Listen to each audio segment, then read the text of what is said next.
नेत्यांनी ठाण्यामध्ये मेळावा घेतला आहे. तसंच म्हटलं की रावणाच्या अहंकाराचं दहन करायचं आहे, ठाण्यात सत्ता आणायची आहे. पुन्हा एकदा सगळीकडे पार्लमेंट. आता हा त्यांचा पक्षातला अंतर्गत विषय आहे. देवेंद्र फडणवीस यांनी त्याच्यावर लक्ष घातलं पाहिजे.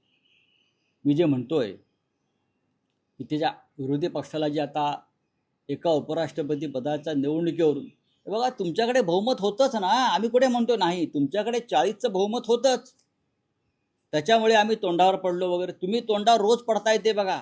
मराठा आरक्षणामध्ये, ओबीसी आरक्षणामध्ये, भ्रष्टाचाराच्या मुद्द्यावर रोज असे प्रकरण येत आहेत.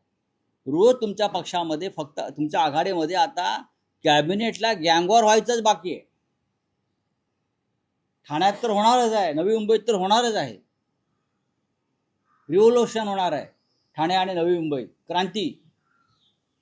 ठाण्यात आणि नवी मुंबईमध्ये गणेश नाईक क्रांतीची मशाल घेऊन उभे आहेत. आम्हाला माहिती आहे काय होणार आहे. Revolution Nepal style.